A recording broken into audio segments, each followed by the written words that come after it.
All right, this is a presentation on the Doolittle raid and the Minnesota connection to this all-important mission during World War II that was really a turning point at the start of the war for the United States. Of course, this all begins at Pearl Harbor on December 7, 1941, where Japanese planes attacked the very heart of the Pacific Fleet, sinking the USS Stark and, of course, the USS Arizona. This is how Minnesotans learned of the raid.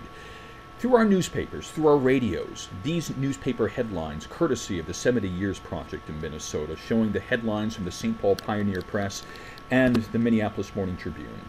Now, almost immediately after the attack, President Roosevelt assembled his war cabinet, and at that meeting, General Marshall of the Army, along with General Hap Arnold of the Air Force and Admiral King of the Navy.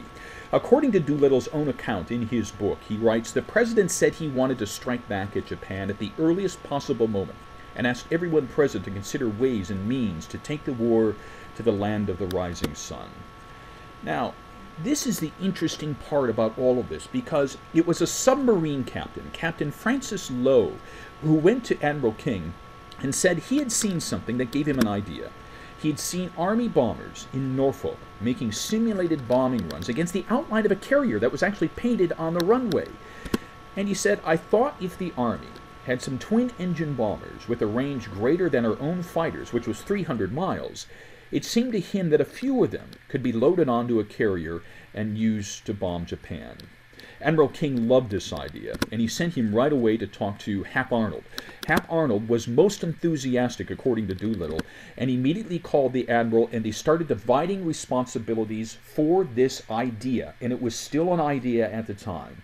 Captain Donald Duncan was made the naval coordinator, and Hap Arnold assigned Jimmy Doolittle as the air coordinator. Jimmy Doolittle wasted little time.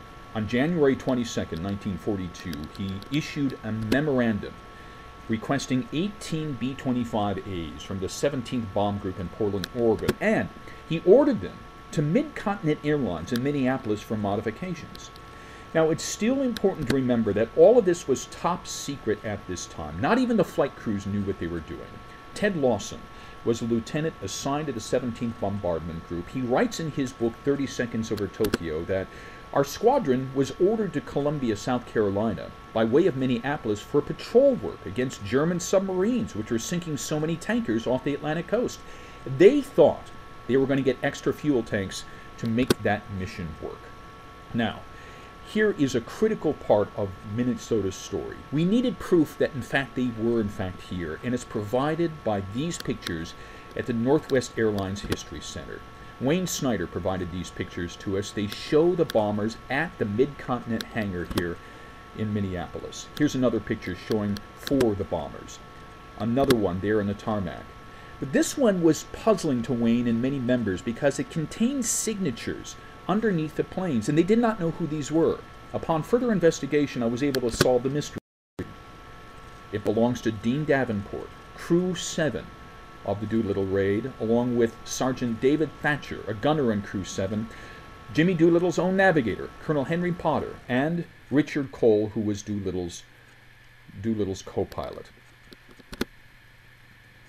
Now, in Doolittle's after-action report, he writes specifically about the work that was done by Mid-Continent Airlines. He writes, 3 additional gas tanks were installed. First, a steel gas tank of about 265 gallons was manufactured by McQuay Company and installed by Mid-Continent Airlines. This tank, though, was later removed. It didn't work, and was replaced by a 225-gallon leak-proof tank manufactured by the United States Rubber Company in Indiana. Again, this according to Doolittle's after-action report, courtesy of the United States Air Force Archives.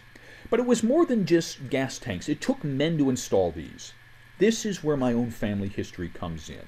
This is Philip Blotz, my grandfather. He was an air mechanic working for Northwest Airlines in Minneapolis at the time. Through my own family's records, I was able to find the documents that prove that, yes, in fact, he was here in Minneapolis, did work for Northwest Airlines at the time. In fact, was later assigned by Northwest Airlines to work at Wright-Patterson Air Force Base to work on naval aircraft, an Air Force aircraft. It was after that, in '43, that he joined the Navy to become a naval mechanic. But it was also manufacturing capability here in town too. I talked about McQuay. This is the McQuay headquarters where they did their manufacturing, and they are very vital. According to Doolittle, it was necessary, in order to carry the bomb load, to utilize extension shackles, which were also provided by the McQuay Company. And we can show you exactly where they were installed thanks to the Commemorative Air Force here in town. They have a gorgeous B-25J model that is fully restored in St. Paul, and it gives us a look up inside the bomb bay, where these mechanics would have installed the extra gasoline tank, right there at the top, right above that black tarmac that you see there above the bombs. But because they installed a gasoline tank that high in the bomb bay, they needed those extension shackles that were made by McQuay to actually lower the bombs down in the rack so that they could be used during the mission. This is a view of the top of the bomb bay. This is the crawl space where they installed that bladder tank to give them another extra 140 gallons of gasoline capacity. And during the mission, this would be one of the first gas tanks that would be used. When the bladder was empty, the crew would roll it up along to the sides that would give them still access to the front and rear of the aircraft. Now, it's still important to remember that this was all conducted under secrecy, and another important event happened in Minnesota while these planes were being modified. According to Ted Lawson in 30 Seconds Over Tokyo, Captain Davy Jones of the bombardment group gathered all of the pilots together for a squadron meeting in a Minneapolis hotel suite at the end of January in '42. He wanted to talk to them about a top secret mission. Lawson writes, when they were all there, Davy went around, closed all of the doors of the suite. When he finally spoke, he didn't raise his voice so that no one else could hear them. "I've just come back from talking with Captain York," Davy said quietly. "There's been a change. We are not going to work out of Columbia. Captain York wanted me to talk to you and see how many of you would volunteer for a special mission. It's dangerous, it's important, and it's interesting." Of course, all the guys wanted to know more. Davy said, "I'm sorry, I can't tell you anymore. You've heard all the particulars I can give you. Now, who will volunteer? It's perfectly all right if you don't. It's up to you." Lawson writes that all of them volunteered. Now, while all of this was taking place, Captain Duncan, who remembered was assigned to coordinate the naval aspect of this mission, he did something very unique. On February 2nd, he took the USS Hornet that had just gotten done being built and commissioned in Norfolk, sailed it offshore where no one on shore could see what was going on. While he was doing that, he took 2 B-25s fully loaded and launched them from the deck, proving that yes, this could be done. Now, work was done in Minneapolis. The crews all flew to Eglin Field in Florida. The planes started arriving on February 28th, where they would begin another 3 weeks of intensive training for this mission. And while they were there, more modifications, according to Doolittle and Lawson, were done to the B-25s, beginning with the bottom gun turret. The guns were removed because they were cumbersome. The crew really couldn't figure out how to work them very well. So they were removed, and it was replaced with another 40-gallon bulletproof gas tank. This saved 600 pounds on the aircraft. At the back end of the plane, the B-25A model was not equipped with tail guns. So, in order to act as a deterrent against attacking Japanese planes, the crews installed broomsticks, painted them black to look like twin .30 caliber guns. Up front, the top-secret Norden bomb sight, which was manufactured by Honeywell here in Minneapolis, was taken out because at the altitudes that they would be flying at under 2,000 feet, these bomb sights were totally useless. And because they were top secret, they did not want them ending up in Japanese hands. So they were taken out. And they were replaced with what they were called a Mark Twain bomb sight made in the England machine shop.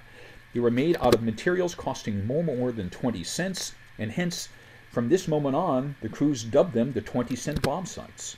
So all told, with additional fuel, 225 gallons in the bomb bay tank, 160 gallons more in the crawlway tank above the bomb bay, 60 gallons in the rear turret tank, and another 50 gallons in 5-gallon tins that were loaded onto the planes on board the Hornet when they were there.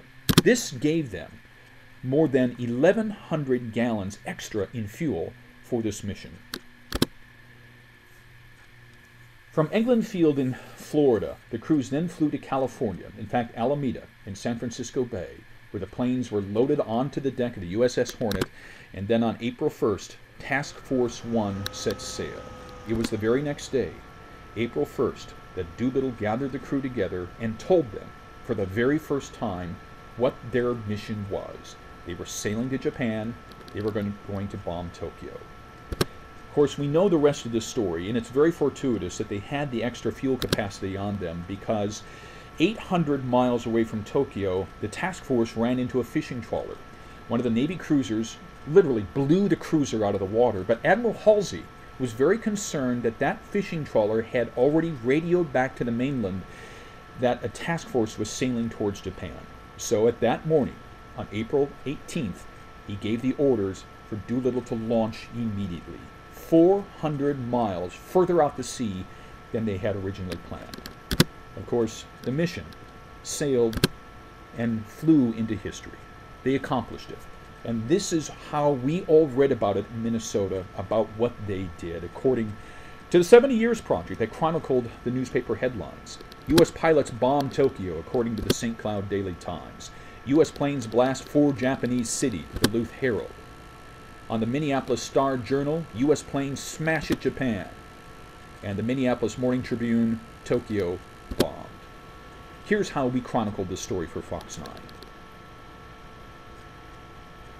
Randall, and that's basically it. It should run about, 11 to 12 minutes.